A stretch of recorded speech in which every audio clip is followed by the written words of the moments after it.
'అమరావతికి ఆహ్వానం' అనే సినిమా 'ఆహాలో' స్ట్రీమ్ అవుతుంది. ఈ సినిమా ఎలా ఉందో ఈ వీడియోలో తెలుసుకుందాం. ఈ లోపల వీడియోనైతే లైక్ చేసి ఛానెల్‌ని సబ్స్క్రైబ్ చేసుకోకుండా చూస్తున్నట్టయితే సబ్స్క్రైబ్ కూడా చేసుకోండి.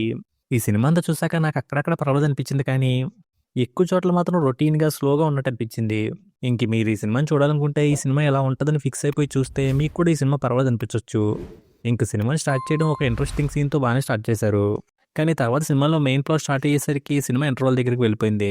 ఈ లోపల వచ్చే సీన్స్ అయితే అంత ఇంట్రెస్టింగ్ ఏం లేవు. హీరో ఫ్యామిలీని అంతా ఇంట్రొడ్యూస్ చేసుకొని మెయిన్ ప్లాట్ దగ్గరికి తీసుకొచ్చారు. ఈ లోపల వచ్చే సీన్స్ అయితే అంత ఇంట్రెస్టింగ్ ఏం లేవు. హీరో ఫ్యామిలీలో వాళ్ళందరిని ఇంట్రొడ్యూస్ చేసి మెయిన్ పాయింట్ దగ్గరికి తీసుకొచ్చారు. ఇంకా ఆ పాయింట్ ఏంటంటే హీరో ఫ్యామిలీలో ఉన్న ఒక అమ్మాయి యూట్యూబ్‌లో దెయ్యాలు లేవని చెప్పి వీడియోలు చేస్తా ఉంటది. దాంతో ఒకతను ఆవిడకి కాల్ చేసి దెయ్యాలున్నాయని నిరూపిస్తాను ఇక్కడికి రమ్మని చెప్తాడు. ఇంకప్పుడు ఆవిడ ఒంటరిగా వెళ్ళకుండా ఫ్యామిలీని అంతటిని తీసుకొని వెళ్తది. ఇంతకీ పిలిచింది ఎవరు? అక్కడికి వెళ్ళిన తర్వాత ఏమైంది అనేది సినిమా.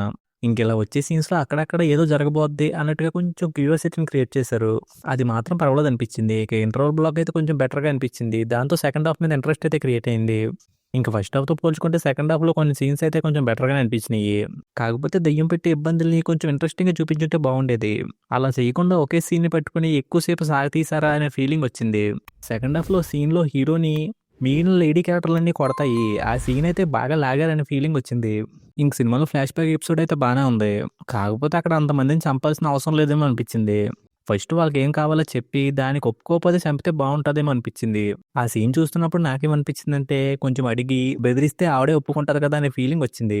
అలా రాకుండా చేసుంటే బావుండేది. ఇంక క్లైమాక్స్‌లో ట్విస్ట్ రివీల్ అవుద్ది. ట్విస్ట్ బానే ఉంది. ఇంక క్లైమాక్స్ ఫైట్ అయితే రొటీన్‌గా అనిపించింది. ఇంక సినిమా క్లైమాక్స్‌లో అయితే పార్ట్ 2 ఉంటదని వేసుకున్నారు. అదెందుకో సాటిస్ఫైయింగ్‌గా అనిపించలేదు. ఇంక సినిమా టైటిల్ అయితే 'అమరావతికి ఆహ్వానం' అని పెట్టారు. ఆ ఊరి పేరైతే అందరికీ తెలుసు. ఈ సినిమాలో ఆ ఊరి పేరు పెట్టి ఎక్కడో చిన్న విలేజ్ అన్నట్టుగా చెప్పారు. ఇంక మనకు తెలియకుండా ఆ పేరుతో ఎక్కడో చిన్న విలేజ్ ఉందో లేదో తెలీదు కానీ, ఆ పేరు పెట్టి ఏదో విలేజ్‌ని చూపించడం నాకైతే ఎందుకో బాగా అనిపించలేదు. ఇంక సినిమాలో మనకు తెలిసిన ముగ్గురు లేడీ యాక్టర్స్ ఉన్నారు. వాళ్ళ ముగ్గురు కూడా పెర్ఫార్మన్స్ అయితే బానే చేశారు. అలాగే హీరోగా చేసిన అతను కూడా తన క్యారెక్టర్ తగ్గట్టుగా పర్వాలేదన్నట్టుగా బానే చేశాడు. ఇంక సినిమాలో సాంగ్స్ అయితే నాకు అంత బాగా అనిపించలేదు. బ్యాక్‌గ్రౌండ్ స్కోర్ అయితే పర్వాలేదనిపించింది. ఇంక ఫైనల్‌గా అయితే ఈ సినిమా ఇలా ఉంటుంది. ఇలాంటి సినిమాని నేను చూస్తాననుకుంటే మీరు చూసుకోవచ్చు. ఇంక సినిమాలో అయితే చిన్న చిన్న రొమాంటిక్ సీన్స్ లాంటివి ఉంటాయి. వాటిని మరీ వల్గర్‌గా చూపించలేదు కానీ ఉంటాయనే విషయం అయితే గుర్తుపెట్టుకుంటే మంచిది. ఇంక ఈ సినిమాకి నేనిస్తున్న రేటింగ్ అయితే 2.25/5. ఇంక వీడియోని క్లోజ్ చేసే ముందు వీడియోని లైక్ చేసి ఛానల్‌ని సబ్స్క్రైబ్ చేసుకోకుండా చూస్తున్నట్టయితే సబ్స్క్రైబ్ కూడా చేసుకోండి.